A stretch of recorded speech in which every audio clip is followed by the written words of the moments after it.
ಮನೆಯ ಬೆಡ್ರೂಮಿನಲ್ಲಿ ಈ ವಸ್ತುಗಳು ಇದ್ದರೆ ಕೂಡಲೇ ತೆಗೆದುಬಿಡಿ, ಇಲ್ಲವೆಂದರೆ ಆರ್ಥಿಕವಾಗಿ ನಷ್ಟ ಹೋಗುತ್ತೀರಾ. ಇಷ್ಟಕ್ಕೂ ಮಂಚದ ಕೆಳಗೆ ಯಾವ ವಸ್ತುಗಳನ್ನು ಇಡಬಾರದು, ಇದರಿಂದ ಜರುಗುವಂತಹ ನಷ್ಟಗಳು ಏನು ಎಂದು ಇವತ್ತಿನ ಈ ವಿಡಿಯೋದಲ್ಲಿ ತಿಳಿಯೋಣ. ಸಾಮಾನ್ಯವಾಗಿ ಮಂಚದ ಕೆಳಗೆ ಖಾಲಿಯಾಗಿ ಜಾಗವಿದ್ದಾಗ ಅಲ್ಲಿ ಏನಾದರೂ ಒಂದು ವಸ್ತುವನ್ನು ಇಡುತ್ತಾರೆ.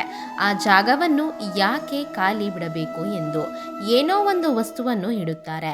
ಆದರೆ ಯಾವುದೆಂದರೆ ಆ ವಸ್ತುವನ್ನು ಇಟ್ಟರೆ ಅದು ಒಳ್ಳೆಯದು ಅಲ್ಲವೆಂದು ವಾಸ್ತು ಪಂಡಿತರು ಹೇಳುತ್ತಿದ್ದಾರೆ.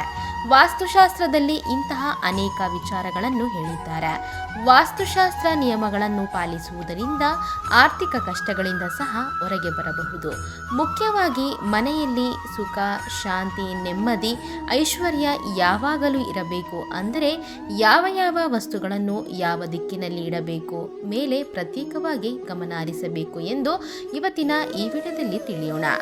ಮುಖ್ಯವಾಗಿ ಮಂಚದ ಕೆಳಗೆ ಪೊರಕೆಯನ್ನು ಇಡುವುದನ್ನು ಅಶುಭವಾಗಿ ಭಾವಿಸುತ್ತಾರೆ. ಯಾವಾಗಲೇ ಆಗಲಿ ಮಂಚದ ಕೆಳಗೆ ಪೊರಕೆಯನ್ನು ಇಡಬಾರದು. ಇದು ಮನಸ್ಸಿನ ಮೇಲೆ ಪ್ರತಿಕೂಲ ಪ್ರಭಾವವನ್ನು ಬೀರುತ್ತದೆ. ಇದರ ಜೊತೆಗೆ ಆರ್ಥಿಕ ಸಮಸ್ಯೆಗಳನ್ನು ಎದುರಿಸಬೇಕಾಗುತ್ತದೆ. ಅಷ್ಟೇ ಅಲ್ಲದೆ ಇದರಿಂದ ಮನೆಯಲ್ಲಿನ ಸದಸ್ಯರು ಅನಾರೋಗ್ಯದ ಪಾಲಾಗಬೇಕಾಗುತ್ತದೆ. ಮಂಚದ ಕೆಳಗೆ ಇರುವ ಪೆಟ್ಟಿಗೆಗಳಲ್ಲಿ ಬೆಳ್ಳಿ, ಬಂಗಾರವನ್ನು, ಆಭರಣಗಳನ್ನು ನಮ್ಮಲ್ಲಿ ತುಂಬಾ ಜನರು ಇಡುತ್ತಾರೆ. ಆದರೆ ವಾಸ್ತು ಪ್ರಕಾರವಾಗಿ ಇದು ಯಾವ ಮಾತ್ರವೂ ಒಳ್ಳೆಯದು ಅಲ್ಲ ಎಂದು ವಾಸ್ತು ನಿಪುಣರು ಹೇಳುತ್ತಾರೆ. ಈ ರೀತಿ ಮಾಡುವುದರಿಂದ ಆರ್ಥಿಕ ಸಮಸ್ಯೆಗಳು ಎದುರಾಗುತ್ತವೆ. ಎಂತಹ ಪರಿಸ್ಥಿತಿಯಲ್ಲೂ ಮಂಚದ ಕೆಳಗೆ ಇಡಬಾರದ ವಸ್ತುಗಳಲ್ಲಿ ಹಣವು ಒಂದು.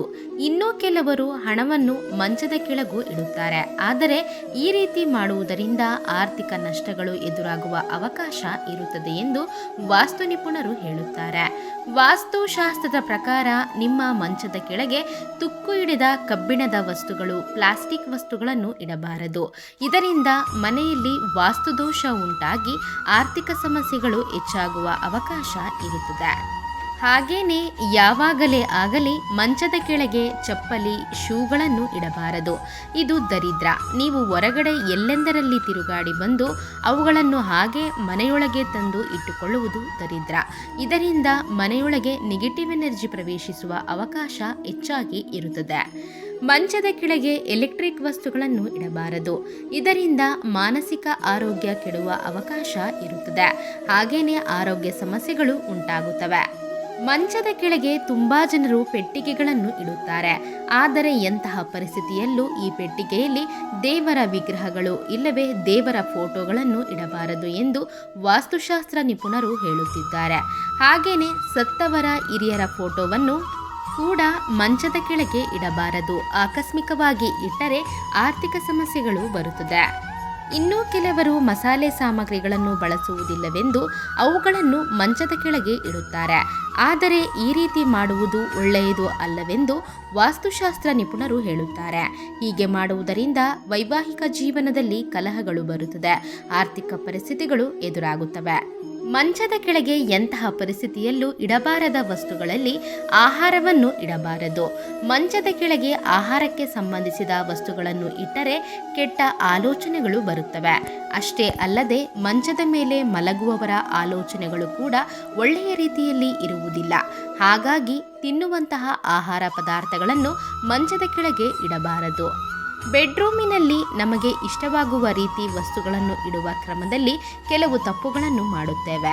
ವಾಸ್ತುಶಾಸ್ತ್ರದ ಪ್ರಕಾರ ನಮಗೆ ಗೊತ್ತಿಲ್ಲದೇನೆ ಮನೆಯಲ್ಲಿ ಇಡುವ ಕೆಲವು ವಸ್ತುಗಳು ಸಮಸ್ಯೆಗಳನ್ನು ತಂದು ಒಡ್ಡುತ್ತದೆ.